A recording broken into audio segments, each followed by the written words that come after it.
Feliz sábado. Qué alegría poder estar con ustedes nuevamente en la casa de Dios para compartir su palabra, para que juntos podamos buscar la voluntad de Dios, ¿sí? ¿Qué es lo que Dios quiere para nuestra vida? Pedir que el Espíritu Santo esté obrando en nosotros para que la palabra que hoy vamos a leer pueda realmente llegar no solamente a nuestra mente, sino también a nuestro corazón y pueda llevarnos a la acción, ¿sí? A una transformación, a un cambio, porque de eso se trata el poder de la palabra de Dios. Quiero invitarlos a abrir la palabra de Dios en el libro del profeta Malaquías. Malaquías fue el último profeta del Antiguo Testamento. Alrededor del año 400 antes de Cristo. Y hubo allí un periodo después, conocido como el periodo de silencio, porque durante 400 años no aparecieron por lo menos profetas canónicos, es decir, profetas que dejaron registrado algún escrito bíblico. Es decir, que este profeta fue el último al cual Dios llamó para dar un mensaje especial para su pueblo antes de que Jesús viniera. Es decir, que el mensaje que está contenido en el libro del profeta Malaquías es sumamente importante. Es un mensaje preparatorio para su pueblo y para la venida del Mesías, la primera venida del Mesías. Sabemos que Jesús vendrá por segunda vez. Aquí estamos hablando de la primera venida. Malaquías significa el nombre mensajero de Jehová. Mensajero de Jehová.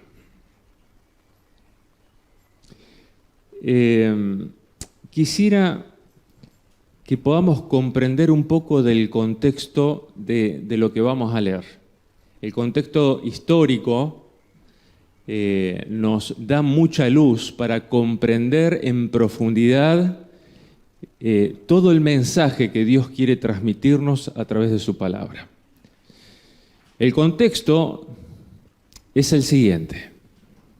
Israel sufrió muchas catástrofes. Una de ellas fue la destrucción de las 10 tribus que componían el reino del norte. El reino del norte, cuya capital era Samaria. Los asirios destruyeron estas 10 tribus y la capital de ese reino del norte, porque se había dividido Israel en el reino del norte y el reino del sur. Los asirios destruyeron las 10 tribus. ¿Por qué? Porque sacaron a toda la gente, las deportaron. En lugar de ellos pusieron a personas de otras nacionalidades, cosa de que no pudieran regresar y rearmarse nuevamente. Bueno, y ahí fue el fin del reino del norte. El reino del sur, compuesto por 2 tribus, en Jerusalén, la capital, fue atacada y destruida en el año 605 a.C. por el imperio babilónico, ¿sí? El imperio de Babilonia. Sufrió 3 ataques, 605, 597, 587, 586, fue la última, y ahí fue donde fue arrasada, porque no siguieron los consejos de Dios, los llamados de Dios, la continua idolatría que había en Israel, la rebeldía hacia los consejos de Dios, llevaron a que Dios permitiera que Israel fuera sacudido terriblemente. El templo fue destruido, la ciudad fue destruida, solamente quedaron los pobres en Jerusalén para que cultivaran la tierra y no se llenaran de animales salvajes. Ese era el propósito. En el texto bíblico está esto. Imagínense las esperanzas de este pueblo, el pueblo de Dios, todo destruido. El templo totalmente destruido. La promesa, según Jeremías, que después de 70 años Dios iba a orar y iba a traer al pueblo nuevamente. Y fue así, a través de Ciro. Ciro que conquistó al imperio de Babilonia, ¿sí? El imperio medo-persa vino a través de Ciro. Y allí es donde se da el edicto para que puedan volver, para reconstruir el templo. El templo se reconstruye en el año 515 antes de Cristo. Después el edicto de Artajerjes en el año 457 para reconstruir Jerusalén. Y después de 49 años se reconstruye Jerusalén. Y llegamos ahí más o menos al tiempo ¿de quién? ¿De quién estamos estudiando? De Malaquías. Miren todo lo que pasó. Y cuando Malaquías está, el templo está construido, la ciudad también. Pareciera ser que está todo bien, ¿verdad? El pueblo de Dios de vuelta en la tierra prometida. Pero resulta que cuando uno lee el libro de Malaquías dice, bueno, ¿qué pasó acá? Porque debería estar todo bien y no está todo bien. Y hay varias... es interesante porque hay un diálogo entre Dios y su pueblo. Pero en realidad no es un diálogo. Es un monólogo que representa un diálogo. Es decir, Dios habla y Dios la respuesta de lo que ellos piensan. Pero no lo dicen quizás, o lo dicen no a Dios, sino entre ellos. Y vamos a leer rápidamente 5 cuestiones, ¿sí? que acontecen en el libro de Malaquías. Dios dice algo, hace una afirmación y el pueblo se queja y dice, no, más que quejarse, se hace el desentendido. ¿Qué es hacerse el desentendido? Cuando alguien te dice algo, mirá, esto así, o vos hiciste esto, decís, ¿cómo uno se hace el desentendido? ¿A mí? ¿Yo? No. Te estás equivocando, no es así, ¿no? ¿Se han hecho el desentendido ustedes alguna vez? Levanten la mano, ¿quién se ha hecho desentendido? No es necesario. Pero aquí vemos que el pueblo de Dios se hace continuamente el desentendido. Vamos a ver, 5 veces sucede aquí en la carta. El primer texto está en capítulo 1, el verso 2. Dice, yo los he amado, dice Jehová. Yo los he amado. Pero ustedes dijeron, ¿en qué nos amaste? Es decir, Dios le da una seguridad, dice, yo te amé. Pero el pueblo responde, ¿en qué me amaste? ¿En qué me amaste? ¿Será que Dios no nos ha dado suficiente evidencia de su amor para que cuestionemos que nos ama? ¿Será que la cruz de Cristo todavía, bueno, en ese tiempo todavía Jesús no había muerto, pero para nosotros hoy en día, que podemos caer en el mismo error y cuestionar el amor de Dios por nosotros, ¿será que los testimonios que Dios nos ha dado, y teniendo el mayor testimonio ahora, que es la cruz de Cristo, todavía cuestionamos esto? Vamos al segundo cuestionamiento. Está en el verso 6 al final, y aquí es contra los sacerdotes que ministraban en el templo que estaba reconstruido. Le dice ahí al final, casi final del verso 6, dice, sacerdotes que menosprecian mi nombre y dicen, ¿en qué hemos menospreciado tu nombre? Dios le dice, ustedes sacerdotes, líderes de mi pueblo, menospreciaron mi nombre. ¿Y qué dicen los sacerdotes? Señor, ¿en qué hemos menospreciado? No, jamás. Fíjense cómo está la situación de Israel. Este Israel, como les dije, que había sido reconstruido por Dios, habían sido restaurados, pero estaba fallando algo.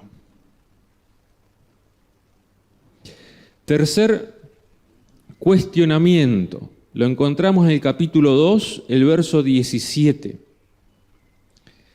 Dice, han hecho cansar a Jehová con sus palabras y preguntan, ¿en qué lo hemos cansado? ¿Se dan cuenta? Dios dice una cosa y el pueblo, ¿en qué? ¿Cómo? ¿Cuándo? Hacerse el tonto, diría, ¿no? Se hace el tonto el pueblo. El desentendido. Cuarto cuestionamiento. Está en el capítulo 3, el verso 7, final del verso 7, mitad y final. Dios dice, vuélvanse a mí y yo me volveré a vosotros. Y dice, pero ustedes dicen, ¿en qué hemos de volvernos?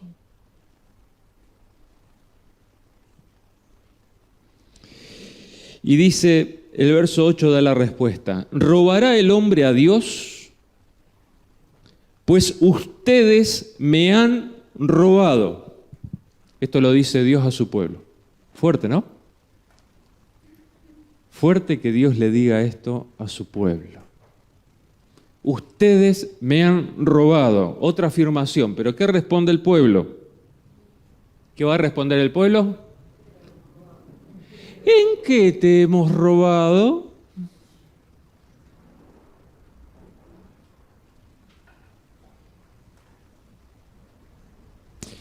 Vamos al quinto cuestionamiento. Capítulo 3, verso 13. Dice, sus palabras contra mí han sido violentas. Es decir, Dios dice, ellos hablaron violencia contra mí. Una acusación fuerte también de que Dios está haciendo. Y todavía preguntan, ¿qué hemos hablado contra ti? Podríamos llamar este libro de Malaquías el libro del desentendido, ¿no? El pueblo desentendido. El pueblo que se lava las manos, el pueblo que no asume su responsabilidad.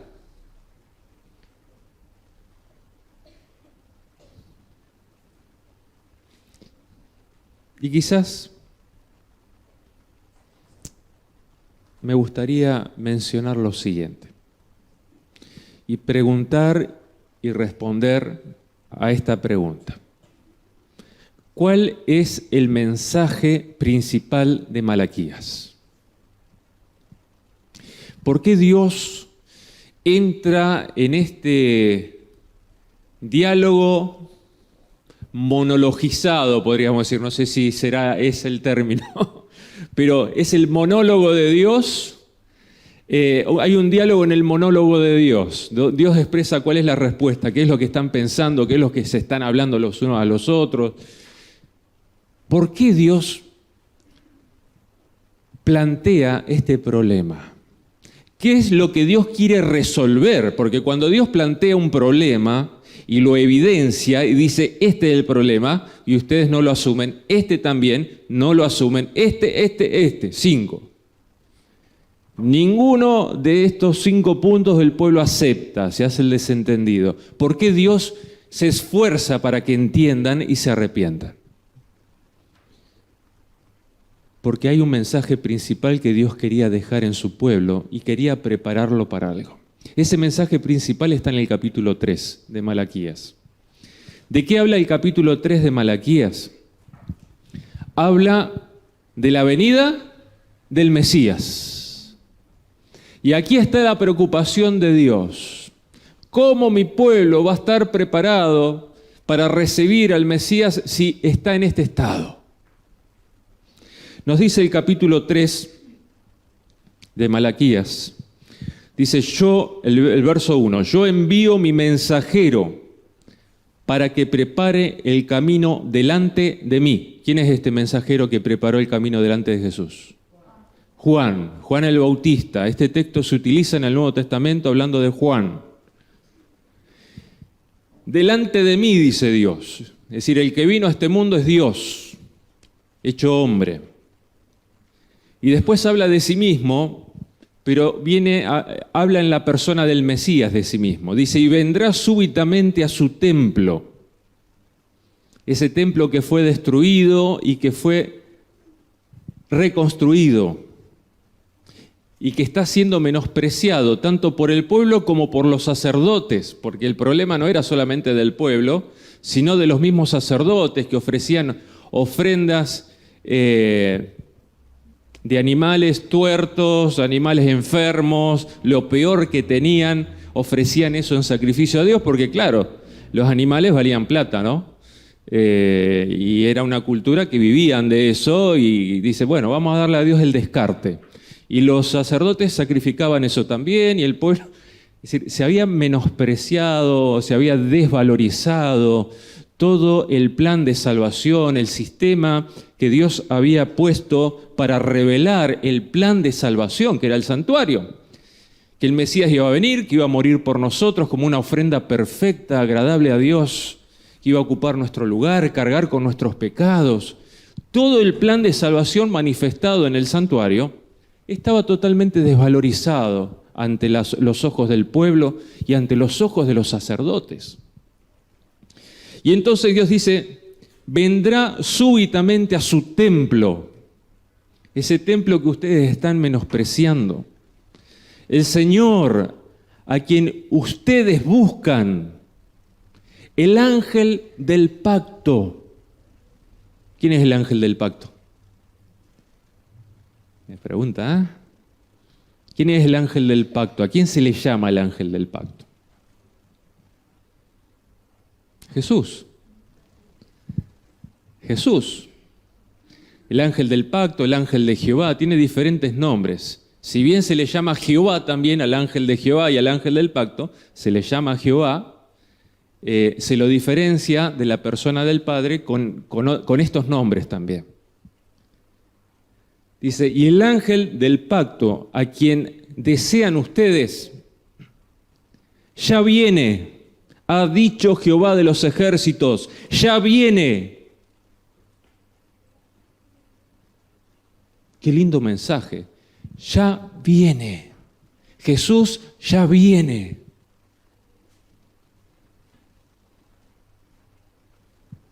Pero ¿cómo estamos para recibirlo? ¿Cómo estamos para recibirlo? ¿Cómo está nuestra vida? ¿Cómo está nuestra relación con Él? ¿Cómo está nuestra valoración de su amor por nosotros, de lo que Él hizo para salvarnos? ¿Cómo está nuestro compromiso con Él? Por eso Dios se esfuerza tanto a ver si puede despertar a su pueblo, porque el pueblo está dormido. Y dice, el Mesías ya viene. Despierten, prepárense. ¿Qué más dice? El verso 2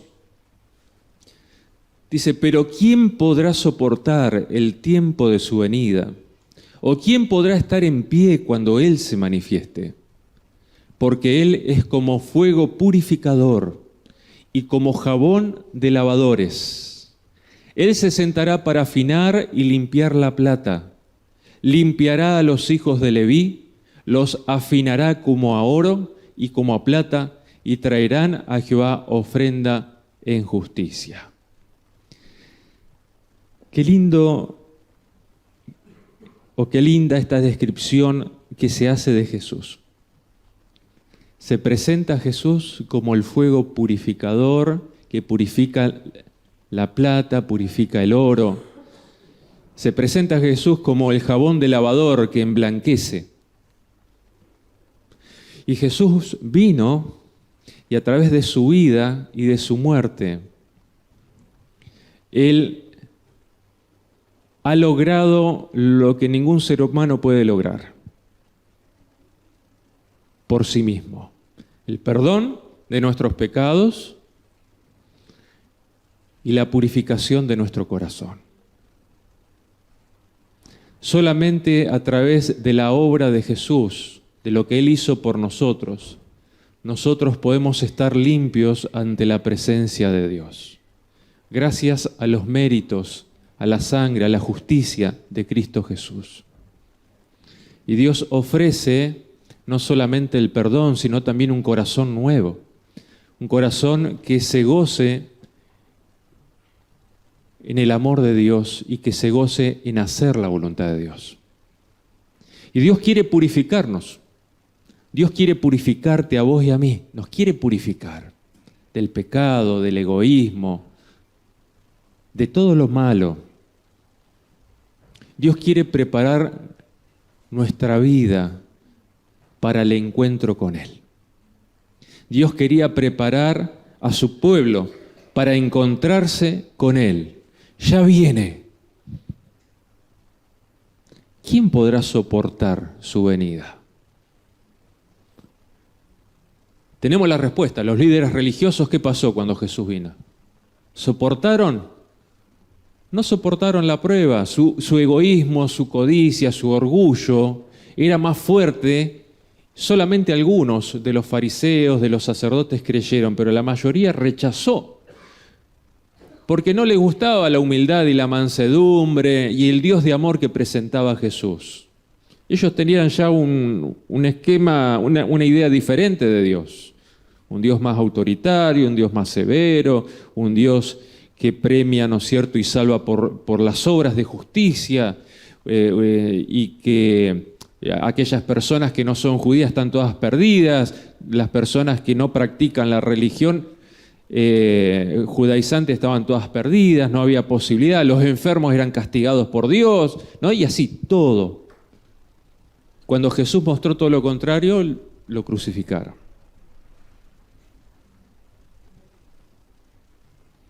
Pero es interesante lo siguiente, y a mí me gustaría detenerme un poquito en esto, que como por ahí lo he expresado cuando me ha tocado hablar de este tema, es uno de los temas más difíciles que a un pastor, por lo menos a mí, me cuesta. Que tiene que ver con el capítulo 3, donde Dios le dice lo siguiente, el verso 8 y 9, ¿sí? Verso 8 y 9, capítulo 3, verso 8 y 9. Dice, ¿robará el hombre a Dios?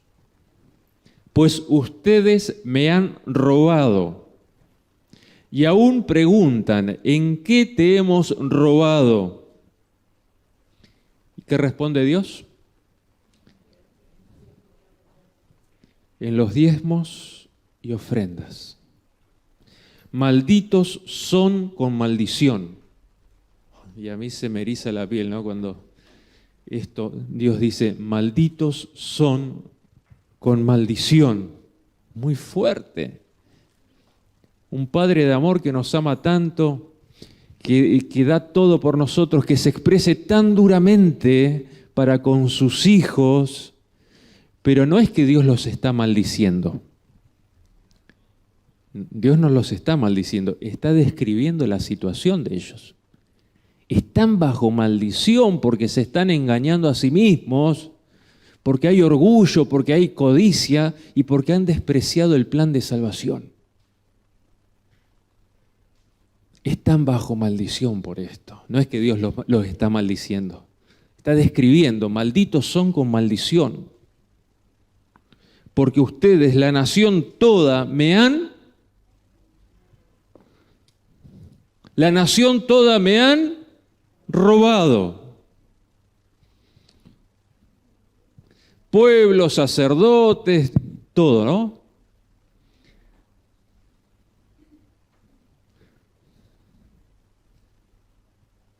Qué dura realidad del pueblo. Era el último profeta. Después de este profeta, ya 400 años después iba a venir el Mesías. Y el mensaje que Dios le da, entre otras cosas, los acusa de que le han robado.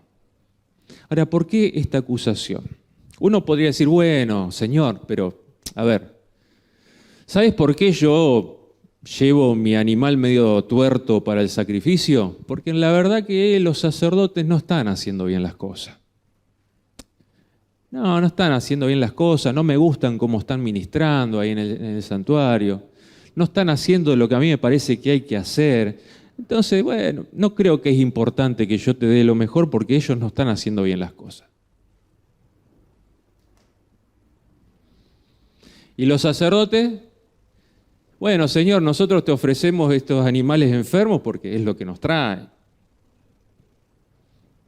Y bueno, ¿qué le vamos a hacer? La cosa es así, ¿no? Es decir, hay conformismo con lo que está mal, tanto de parte de los líderes como de parte del pueblo, ¿no?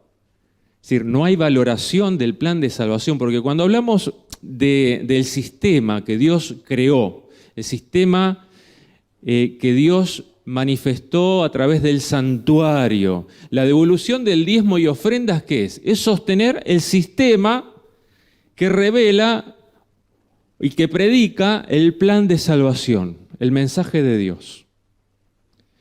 Entonces, ellos ya venían desvalorizando este sistema, y cuando Dios le dice, ustedes me han robado, interesante, dice, a él le han robado diezmos y ofrendas. ¿Por qué Dios dice esto? Porque están despreciando aquello que puse en la tierra para revelar a los hombres el plan de salvación.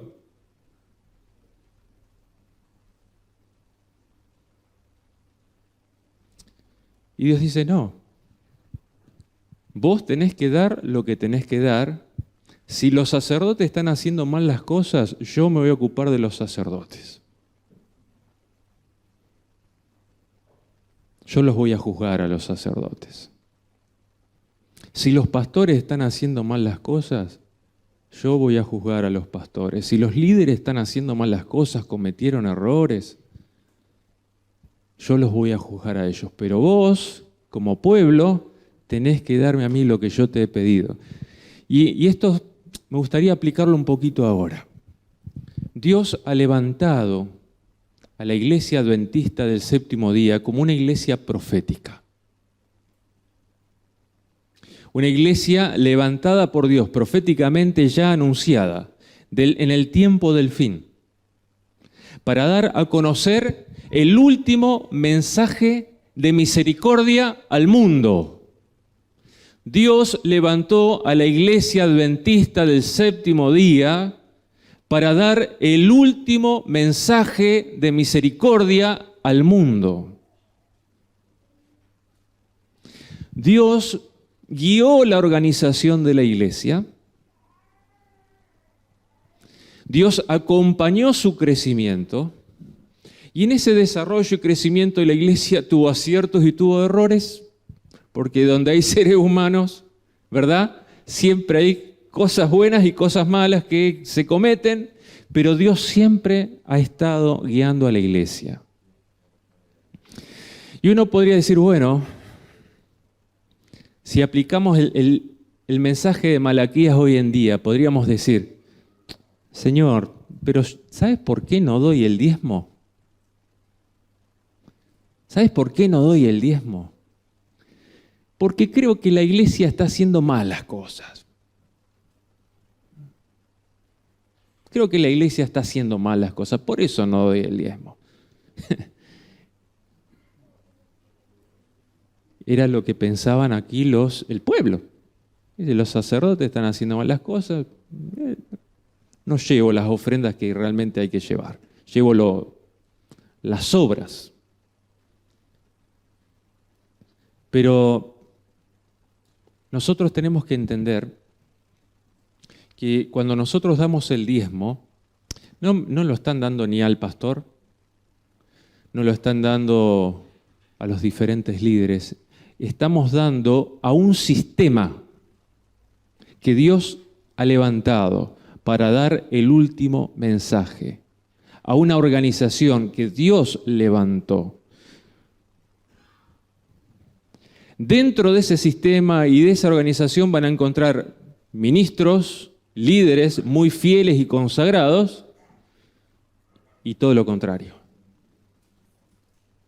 Pero Dios va a juzgar a cada uno. Dios nos llama a sostener este sistema, esta organización, porque es lo que Dios levantó para dar a conocer su mensaje, su verdad en el tiempo del fin. Hay personas que cometen o realizan o tienen 3 excusas generalmente. Una es, y les voy a comentar, transmitir esto, como les dije, no es fácil para mí hablar de esto, pero creo que es importante hablarlo. Hay personas que hacen lo siguiente, no digo la iglesia de Olivos, ¿no? En otros lugares, con otras personas, me ha pasado lo siguiente. Dice, bueno, hay que diezmar. El manual de iglesia dice que el que no diezma, no es fiel al Señor en el diezmo, no puede tener cargos en la iglesia. Y entonces, momentos antes de las elecciones, ¿qué hacen algunos? Empiezan a dar, no el diezmo, sino una ofrenda menor, como si fuera diezmo, para que se los considere y puedan tener cargos, funciones en la iglesia. Yo sé que eso acá en la iglesia de Olivos no pasa. Yo le estoy contando lo que me ha pasado en mi experiencia pastoral. Otro ejemplo. Personas que dicen, bueno, yo no doy el diezmo.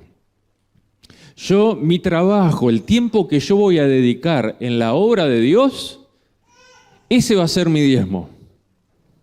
¿Pero es eso lo que Dios pidió? Y me he encontrado con una persona que dedicaba mucho tiempo para trabajar con Dios, no daba el diezmo, y este era su razonamiento. Es decir, yo estoy trabajando para Dios. De paso, ¿saben que los pastores, nosotros damos el diezmo? ¿Sabían ustedes? Los pastores damos el diezmo también, del sueldo que nos dan. Nosotros, yo digo, la ventaja que tiene la iglesia adventista a comparación de otras denominaciones es que el pastor no agarra los diezmos. Han habido muy malas utilizaciones en otras denominaciones religiosas cuando los pastores son los que administran, no agarran las ofrendas, los diezmos, por ahí se enriquecen, por ahí hacen un mal uso. Pero gracias a Dios que los pastores no agarran el diezmo en la iglesia adventista. Hay un sistema de tesorería, hay un sistema de auditoría, hay un sistema que se encarga de que realmente los recursos lleguen donde tienen que llegar y de la manera distribuida como tiene que ser, como la iglesia ha votado. Y en eso damos gracias a Dios por la organización que tenemos.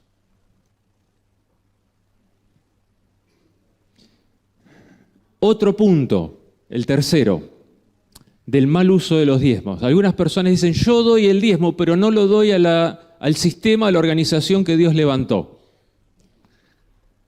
Lo doy, no sé, para ayudar a los pobres, lo doy para construir algo en la iglesia, lo doy para algún departamento de iglesia, y se confunde lo que es diezmo con ofrendas. Diezmo, es la 10ª parte de tus ingresos, para Dios y para la obra que Dios ha puesto. Y que la iglesia a nivel mundial ha designado que se utilice ese diezmo. No es lo que yo quiero, lo que a mí me parece. Lo otro es ofrenda, ¿no? Ofrenda. Dios, ¿por qué es tan duro Dios al decir esto? De paso, hay algunas cuestiones que a mí me hicieron pensar. En el tiempo de Jesús, ustedes recuerdan cómo estaba la iglesia del tiempo de Jesús. Me refiero a Israel. Los sacerdotes, ¿qué querían hacer con Jesús? ¿Qué querían hacer con Jesús? Anás, Caifás, los sumos sacerdotes. Lo querían matar. Y cuando Jesús habla del diezmo, Él dice, acusando a los fariseos, dice, ustedes diezman, ¿no es cierto?, el eneldo, que esto, que lo otro, y dejan lo más importante. Esto era necesario hacer sin dejar de hacer aquello, dice Jesús. Es decir, estaba bien lo que hacían de diezmar, ser cuidadosos, pero habían dejado lo principal, que era el amor y la misericordia. Y Jesús dice,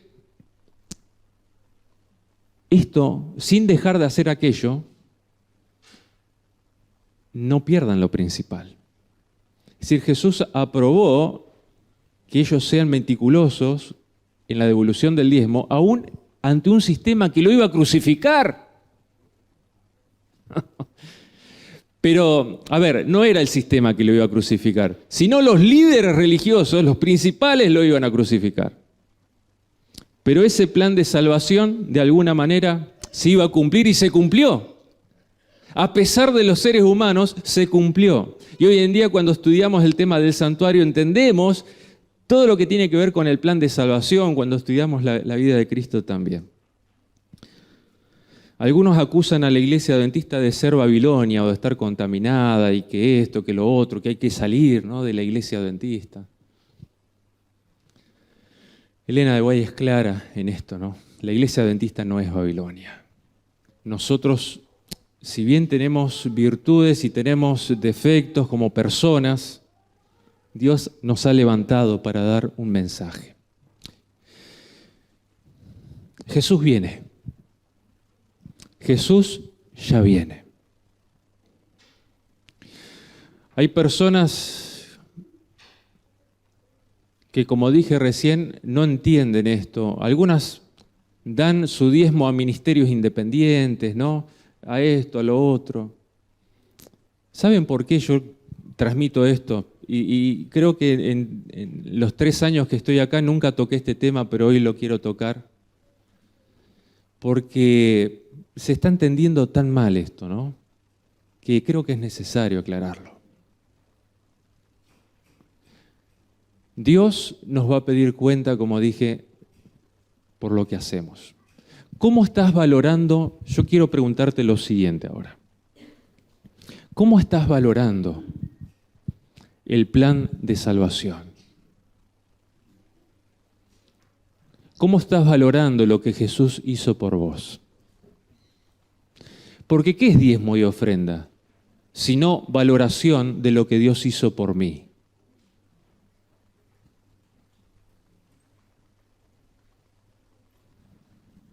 Es eso. Es mi compromiso con lo que Dios hizo por mí. Yo sostengo que ese mensaje sea dado. Doy mis recursos para que ese mensaje sea dado. Para que el último mensaje de misericordia del mundo se lleve adelante. Ya viene, dice Malaquías. La pregunta es, y perdónenme por hacer esta pregunta, ¿estás robando a Dios?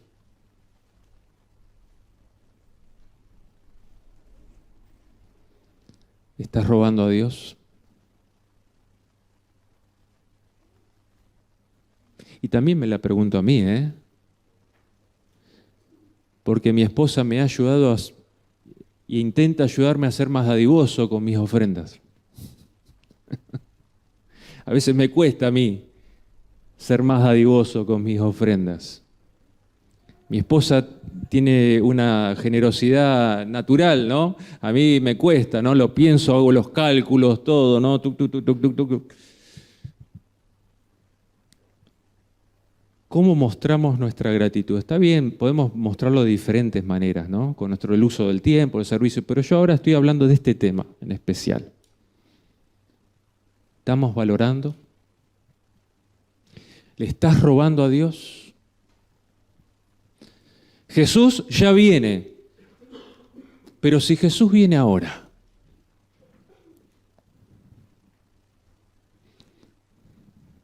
¿qué pasaría si te dice me estás robando? Y le decimos, Señor, sí, pero en la iglesia, vos sabés, en la iglesia adventista, tal pastor hizo tal cosa, el otro ministro hizo tal cosa, y pasó esto, lo otro. Sí, me estás robando a mí, porque yo levanté a la iglesia adventista del séptimo día. ¿Por qué no me das, no apoyás el sistema que puse? Queridos hermanos, que Dios los bendiga, nos bendiga. Jesús pronto viene y tenemos un último mensaje que dar como iglesia. Dios espera de nosotros que apoyemos que apoyemos el sistema que ha establecido en la tierra para revelar el mensaje de salvación al mundo. En su tiempo fue el santuario. Ahora es la Iglesia Adventista del Séptimo Día. Si nosotros creemos que la Iglesia Adventista del Séptimo Día es el pueblo que Dios levantó del tiempo del fin, para dar el último mensaje, vamos a apoyar a nuestra iglesia, a nuestra organización, con los diezmos y ofrendas, aunque podamos ver defectos y errores, pero la iglesia está predicando el mensaje. La obra está avanzando. Quisiera que hagamos una oración. Dios nos invita, no solamente nos reprende, sino que dice, te daré bendición hasta que sobreabunde. Vamos a leerlo, vamos a leer ese versículo. Dice el verso 10, Malaquías capítulo 3, versos 10 y 11.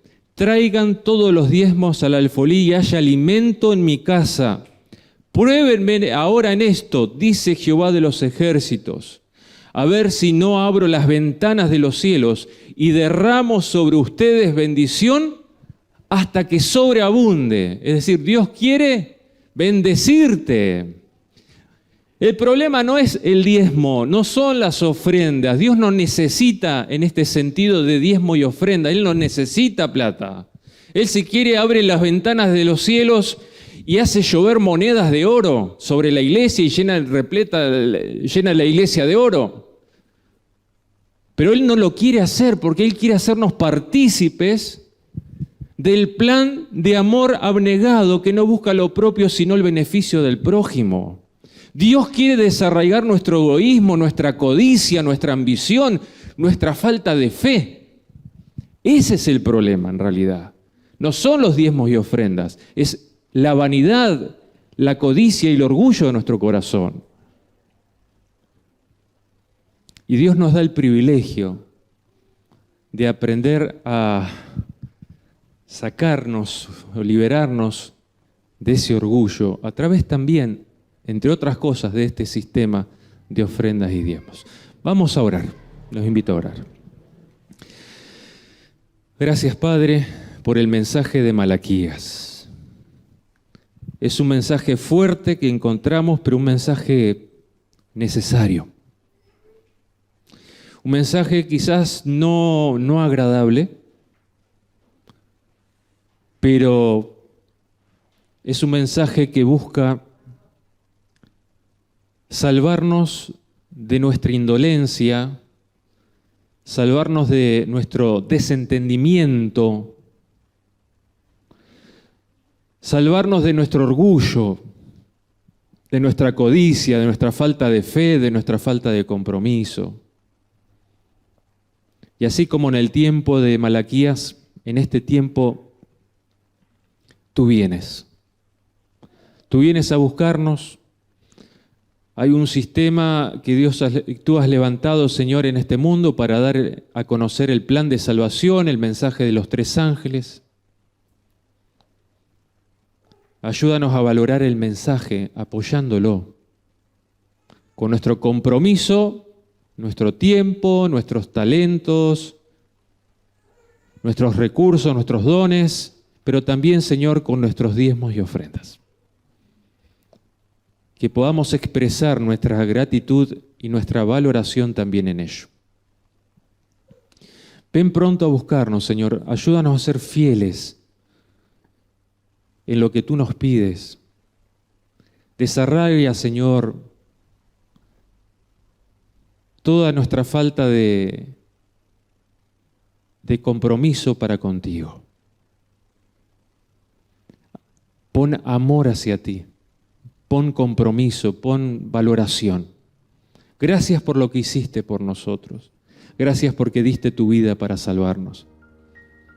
Que nosotros también, Señor, podamos darte lo que tú nos pides. En tus manos de amor nos ponemos. Ayúdanos a desarrollar el principio del amor que no busca lo propio. Te lo pido en el nombre de Jesús. Amén.